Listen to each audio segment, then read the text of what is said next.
Inflation is ruining the American dream. It isn't just a gas price anymore. Eggs, orange juice, beef, everyday items are becoming luxuries overnight. Buying a home, once the bedrock of the American dream, now is out of reach for regular 9-to-5 workers. And did you know that Warren Buffett pulled out of the real estate lately? Did he see something that we don't?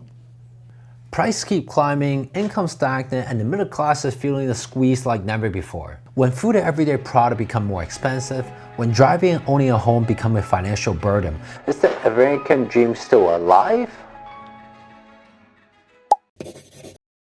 This USA Update channel is created to help you stay informed about USA economy so you can make better financial decisions. Don't forget to subscribe to this channel so you'll receive actionable tips from every single USA Update video.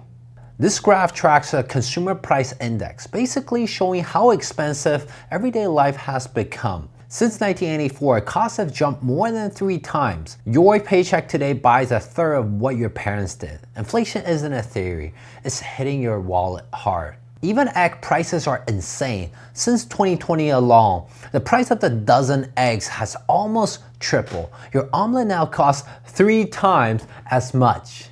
Orange juice is feeling it too. Just since 2020, your frozen orange juice jumped nearly 90%.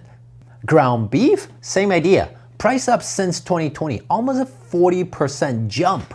Burger price isn't cheap anymore. So not only our money feels smaller every year, why is owning a home becoming a distant dream?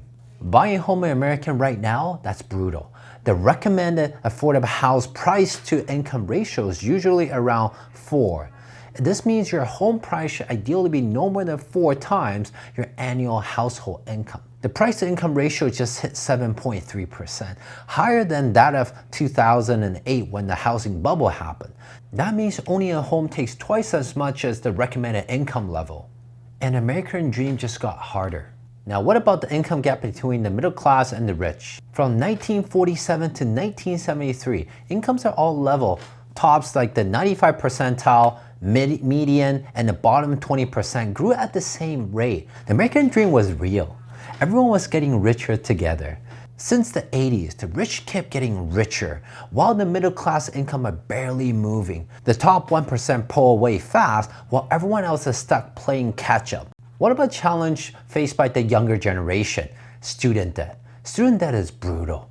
The average borrower now owes over $38,000. It's not slowing down. For many young people, paying off debt feels like a never-ending treadmill. And also Gen Z is focused more on the experience and living the life. Gen Z has travel plans. 78% of Gen Z travelers intend to take vacation in the next 12 months. That trip is going to happen no matter what. 18.3% of Gen Z travelers will allocate 40% or more of their disposable income towards their vacation. An additional 47.8% of the respondents share that they will be dedicating 20 to 40% of their disposable incomes towards vacation. So that means 20 to 40% will be going to traveling, and there's only 60 to 80% left for paying all the expenses, including investment and any savings. This leaves virtually almost no money for saving and investing. Now that we know money is feeling smaller every year, and the younger generation is having a hard time owning a home, what about this great investor Warren Buffett? What about Warren Buffett's real estate exit? What does it really mean? Warren Buffett's Berkshire Hathaway is in talks to sell Home Service of America, its real estate brokerage arm, to Compass, according to the Wall Street Journal. This move stands out because Buffett really sells major businesses, preferring to hold them for decades. Now, why is Warren Buffett selling the Home Services? Home Service America has been under growing legal and financial pressure. In 2024, the unit reported a $107 million loss, driven by a $250 million settlement linked to lawsuits accused the real estate industry of the inflating commission fees. Analysts suggest that this move signals a challenge in the traditional real estate models. It doesn't necessarily reflect a negative outlook on the US home price. And some believe that Buffett might be anticipating a shift in the real estate technology advancement. Buffett selling the Home Service of America is a big signal. Real estate is shifting fast with lawsuits, technology advancement. Only the best survives. What about the tariff that's going to impact us right now and going into the future in 2028 and beyond?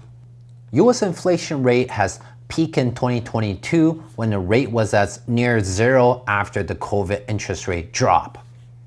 Right after that, the US government increased the interest rate and the inflation started coming down to as low as nearly 2.2% as I'm filming this video right now. So how's the tariff going to affect the inflation going into the future? The cost of goods is going to go up, but based on the Morning Star, the projection of the inflation is going to stay around 2% going into 2028 and beyond. Now we all know tariff is not a sure thing whether it's going to be implemented or maintained. Now let's look at the impact of tariff on the consumer price since 2015 until 2020. Before the tariff of 2015, prices of the tariffs impacted goods move in line with other core goods, which is the yellow line. After the tariff was hit in 2018, boom, price of the tariff goods spike hard while other core goods stay flat.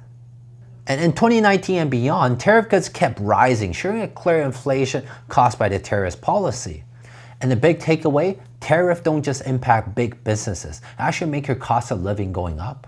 Impact of tariff on the consumer pricing is still a big uncertainty. Is the American dream dead? Or buying a home with the price of insane still possible? Stay tuned. Before I go into the actionable steps for you, I just want to say if you get any value from this video so far, I will ask for a big favor.